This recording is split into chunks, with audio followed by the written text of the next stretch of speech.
or you got to go into court being your own dumb shit lawyer. It's really a sad state of affairs. Yeah. What about cover art? How much of a hassle is cover art? I know you didn't do anything really that special for your cover, right? But Ben, you do, and Regina, you do. You've got some great covers, Regina. I mean, right? Thank you.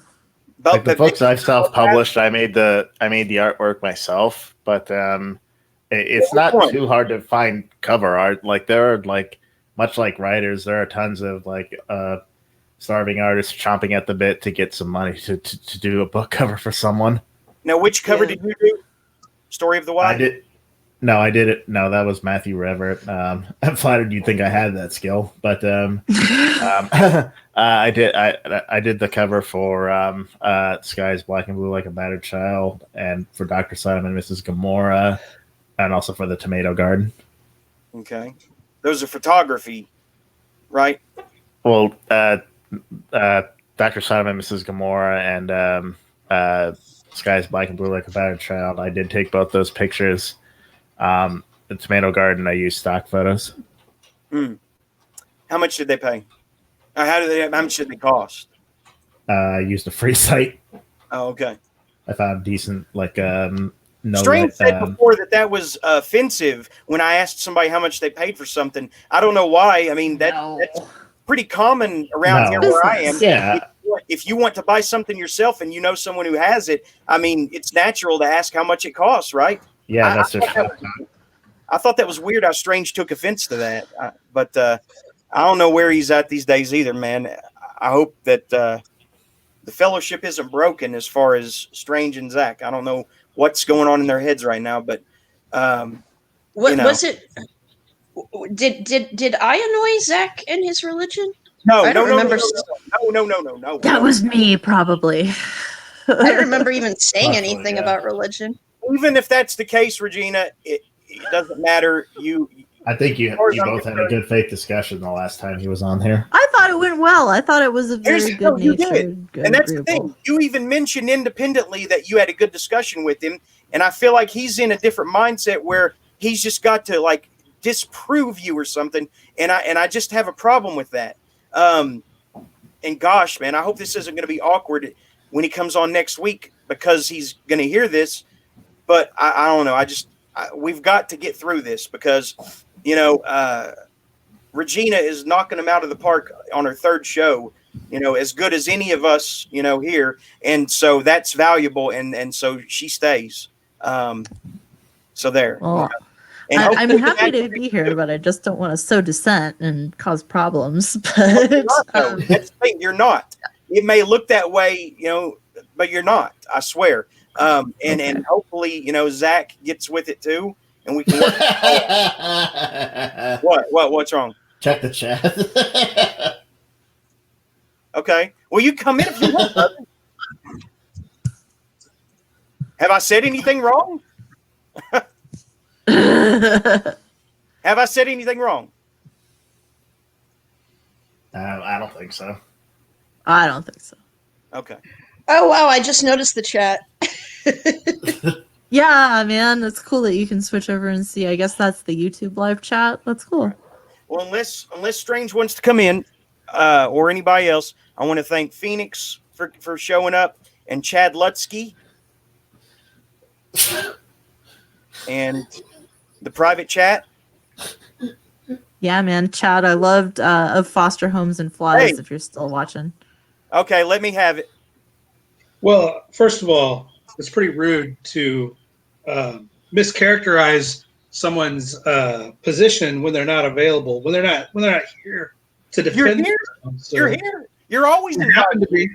I happen to be lurking. I happen to be lurking in your chat when you fucking went in on me. I haven't went in on you, man. Here come the fingies. So let me apply the proper context. Jeremy, you asked me how much I pay for products I sell.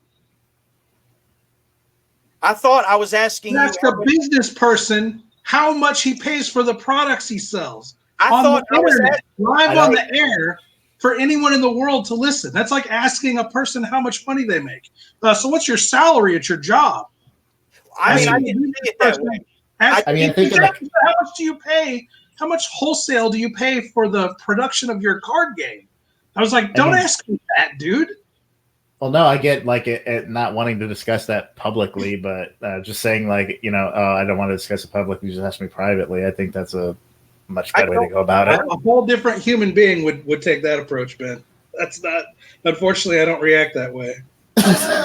I mean, I don't, as far as I do, and you can go back and watch, I was about to drop out from exhaustion anyway, and it's like, I just threw out the first question I could think of, but I didn't see it as being rude. I see around here, and I thought this was applied universally. When you feel like you might want to invest in something similar that someone has, you naturally ask them, how much did you pay for it? Like, hey, I might want to get it on that. That's what I thought I was asking. Publicly. Huh? Publicly on the internet in the middle of I get that part of it. I get that part of it. Okay. Fair enough. I mean, I didn't think of that either. Okay. Well, we'll resolve that. I could have acted with a lot more tact and grace, but we all know that's not me. Unfortunately, I'm not a very graceful or tactful individual. I'll be honest, man. The last time you were here, it felt really awkward. And I feel bad about that because, it's like you were the only dude I talked to for like 2 years on the phone. Yeah. So, I mean, how do we fix this? I don't have a problem with you. Okay. You're the one that freaked the fuck out and told me you didn't want me on your show talking about certain subjects or you'd have to leave. So why are you asking me how we fixed it? Now who's mischaracterized dude? What I said was, while you are soul searching, I don't want to be a bad influence. How is that? No, what you said was extremely cunty and passive aggressive. I'll just step out of the show if you want to have any discussions about spirituality. And I was like, dude, fuck you. Fuck your show.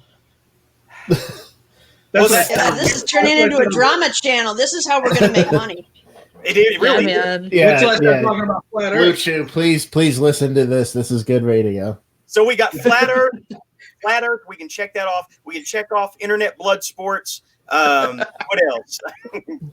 Strange. Yo. Dude, I respect you and I value you, and I'm sorry that for what I made awkward about it. Okay, I own Jeremy, that. What have I told you more than anything I've ever told you in our relationship? We've known each other for 10 years. Don't take things personally. I don't take things personally, and I will always be your friend no matter what. I tell you that. I've told you that 10,000 times. You get all weird and ate up about shit. You're not mad at me, are you? You're not mad at me. I've never been mad at you. I've been mad about things you said, but that's just me. That's just who I'm going to blow up and act like an asshole if you say something that triggers me. But that doesn't mean I'm mad at you. And I understand why it seems like I am. Mm-hmm. I understand why it's easy to make that assumption like this dude's pissed, but I'm not mad at you. I've never been mad at you on a personal level. You're one of my favorite people. Like you said, we talked on the phone, almost every day for 2 years when nobody else would talk to us. Like we had carried the plague. We had been exiled from the internet. And all we did was have group therapy sessions with each other. That doesn't go away with me, brother. I'm a loyal guy. I'm a loyal person. That doesn't change. Even if you get all weird and tell me you can't have a conversation with me. You can listen back to certain shows. I told Frank when I talked to him one day that I was always going to be on Team Strange, even though things were awkward at that point. I appreciate that. Okay. Because I remember now kiss. There was something you said one time, and you don't want me to bring it up on here, so I won't. But there was something you said there was something you said one time that stuck with me about people going their own way, and I felt like maybe I was in that category now in your perspective. Do you remember that?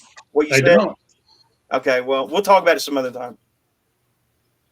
You never have to go your own way, buddy. My phone's always on. And every time, you fucking texted me out of the blue on Halloween, and I texted you right back. That's right, yeah. So why would you think that I don't like you? Well, I texted you right back. Halloween is a sacred day. Come on. It's fun. I like Christmas better. I'm drawing a Christmas comic right now. Cool. I'm doing a 30-page black and white Christmas comic I'm giving away on Christmas. Nice. Are we gonna get the cat wars going again? Maybe The- Strange. Yeah, this is. Strange. Yeah, well, we've had flat Earth, blood Oh. sports, and everybody's pussy. We've had cat wars tonight. Everybody but Ben has shown off their cat. Why don't you show off your pussy, Rocco? No, he doesn't stay here. Okay. He stays at a This, different this house. little girl is almost 20 years old. And how much is that cat? Yours? What's that? How much does that cat cost? She's not selling the Nothing. cat. She's not selling the cat. That's the point. That's not what I said. I said, how old is she in cat years? Oh, I thought you asked how much the cat costs. How, I heard I'll pay double. she's actually 18 in human years, I think. 18 or a little older, according to I the don't- vet. No, not if she's 20 in human years. That No, she would no, be no. old. I don't know how old she is in human years. How many human years is a cat year? Who really knows? I mean, we can guess, but I mean, who really See, knows? the weird thing about cats is most of them, like, their maximum lifespan is 13 years old. So technically, Eddie is like freakishly old, but the oldest cat in the world right now is 31. Here's the thing about cats.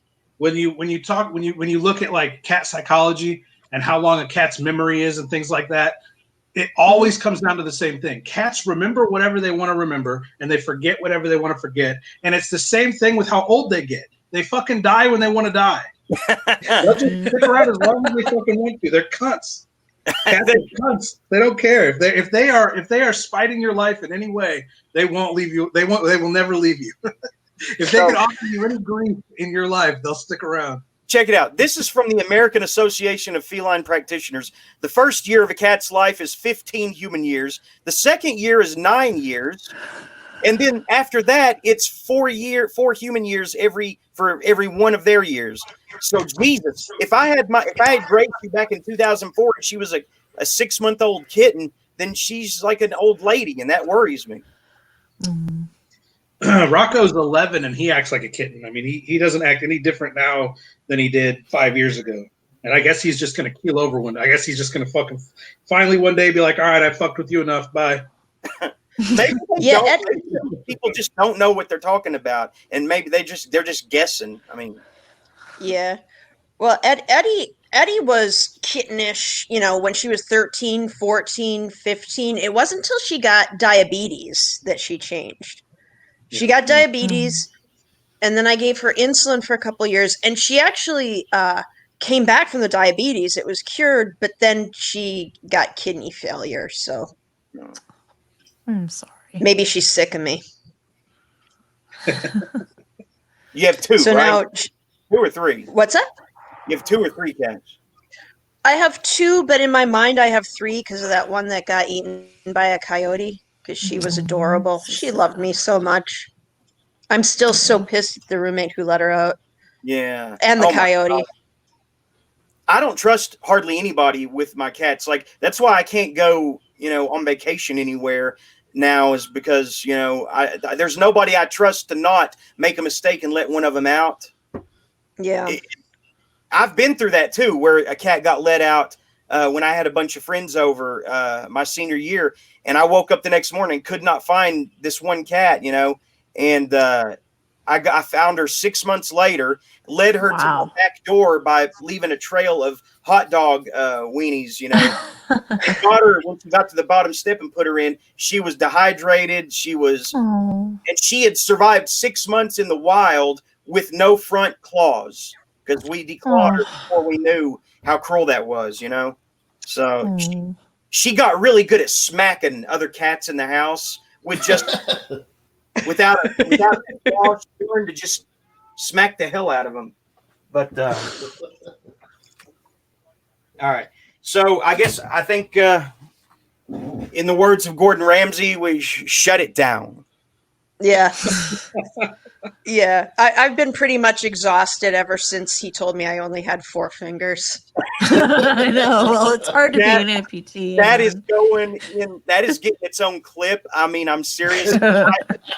He made my dream come true. I got to see some of my co-hosts argue with a flat earther with the same degree of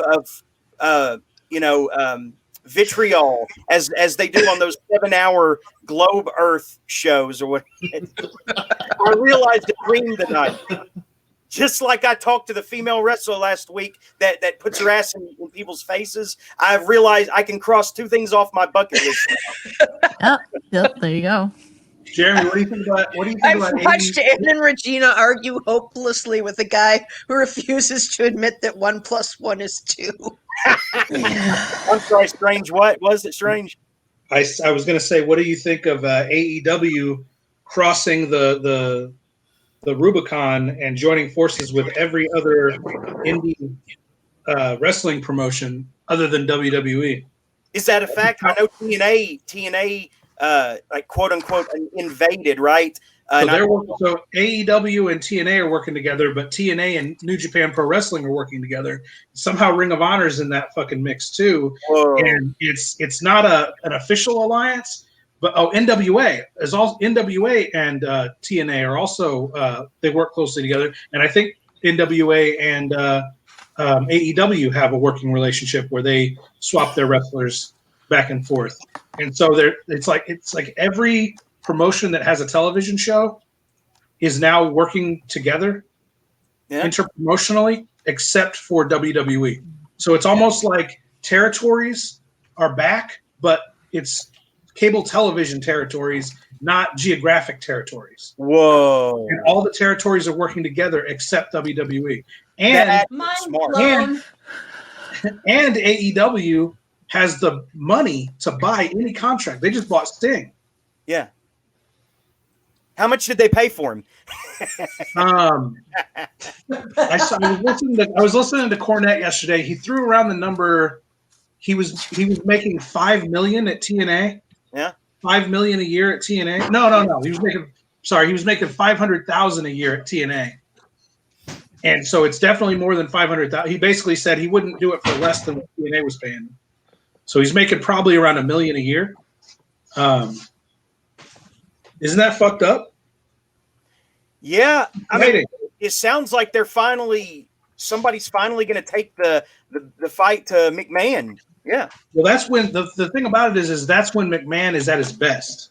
If you can get his back against the wall, he'll make a great product for people to watch. If you start taking his audience away from him, he'll make a great product. But nobody's been able to take his audience away from him for 20 fucking years.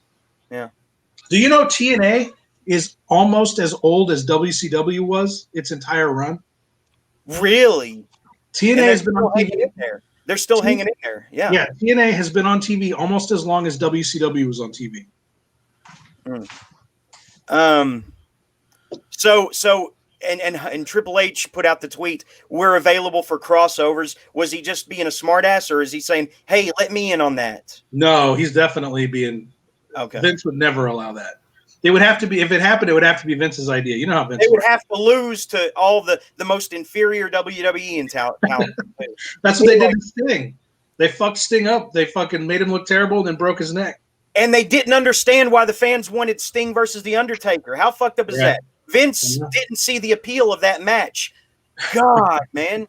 Just like he couldn't get on the boat with Raven. Raven was one of the most fascinating characters in wrestling, and Vince never got on board with Raven. Yeah, I liked Raven a lot. Raven is underrated.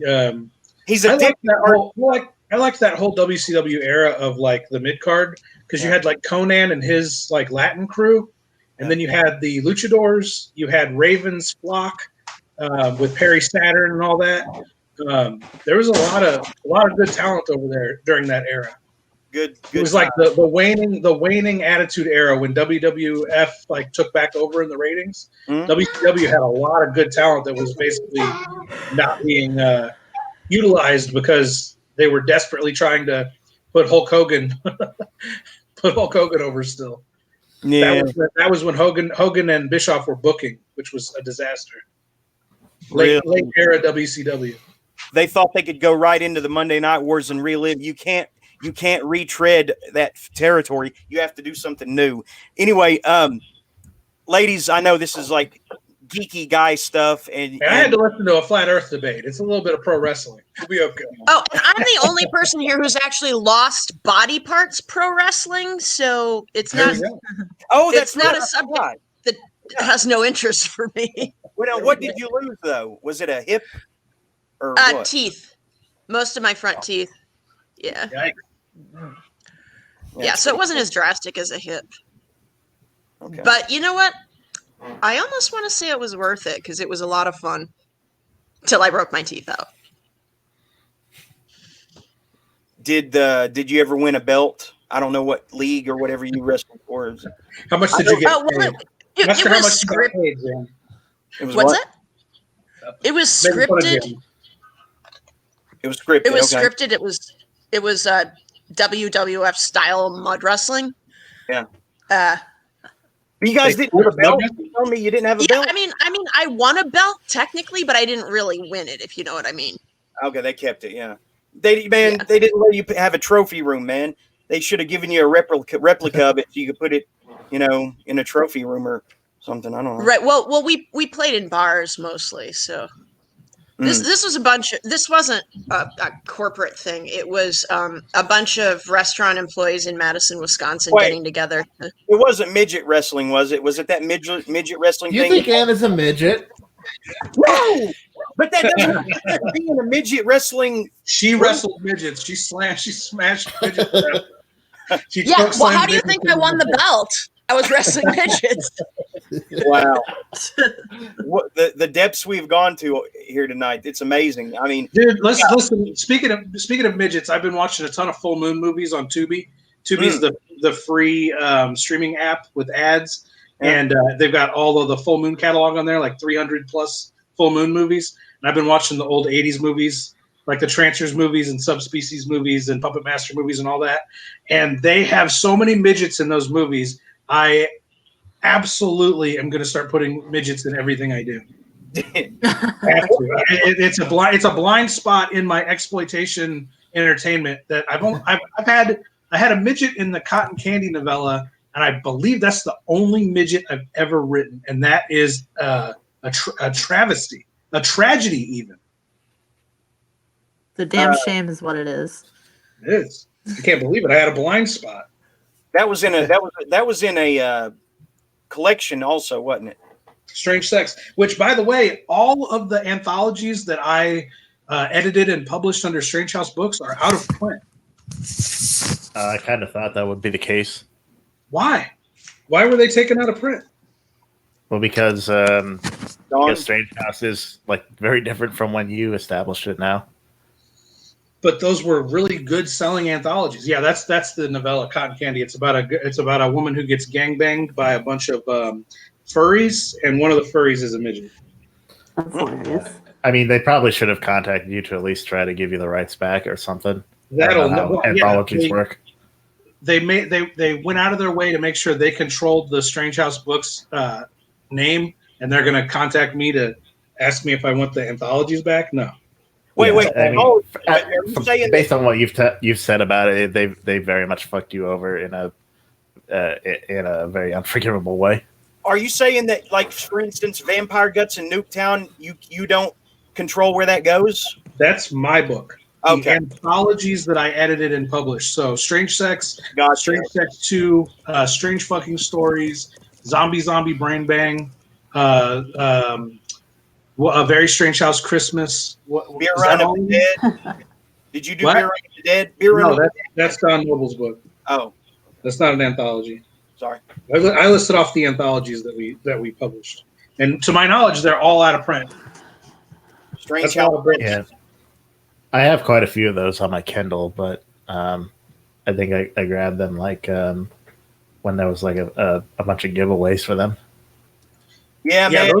We had a lot of talent in those books. A lot of early. That was like peak wave Bizarro. Where what would you say? That was like the third or fourth wave of Bizarro fiction authors, and there were a lot of really talented people that came in. We were one of the first people to publish M.P. Johnson, who went on to win a Wonderland Award. We published a lot of. We called it, by the way, that she would. Yeah. We don't have to retread any of that if you don't want to. But yeah, go ahead. Go ahead.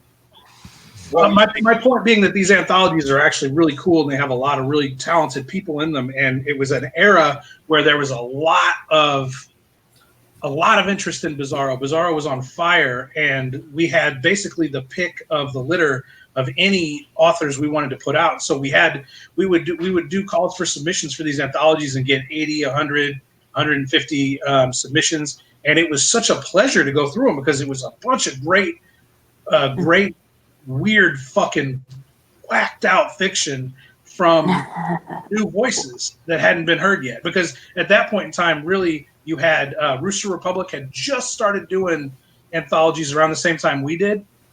But then you had a little bit of anthology action from Eraserhead, but that was it. Like as far as publishing Bizarro fiction in anthology form, there wasn't a lot of it going on, and so we basically had the pick of the litter as far as short fiction goes. And there's a lot of cool fucking stories in those anthologies, and it sucks that they're out of print. There's no fucking reason to take those books out of print. We had lifetime rights to those stories. What the fuck? Could you challenge that legally? No, I don't own fucking Strange House books. Oh, Strange House owns it, so that not you. Okay. But yeah, they own the anthology IPs. I own this, like right here, McHumans. This is my novella. I own all of my fiction. The anthologies that I edited, I let go with the IP when I sold it to Rooster Republic. And then they turned around and sold Rooster Republic to Don Noble and Nick Day, who instead of retiring the Strange House name, just keep using it out of spite to this day for no reason. It makes no sense. They do nothing but slander my name and then use my name in a publishing. People refuse to see it from your point of view, but I mean, I got on board really early in seeing just how they maligned you for no reason, and even got involved in your personal life and tried to, muck things up there. I don't understand where that is where this hostility started, whether people want to admit it or not, And I saw how they were, treating you, and I thought, this is reminding me of high school. I don't want to be one of those types of people, and that's where I started. And they were very generous to me when I went to Oregon. I cannot deny that they were very accommodating, and they went out of their way to look out for me while I was there. But the actual Bizarros these days, I don't know if you noticed or not, but the actual Bizarros these days, they're pretty fucking eating a bunch of humble pie. They're in trouble. Nobody is paying attention to Bizarro fiction. It's in big trouble. It's on the ropes. Nobody's buying it. Nobody's reading it.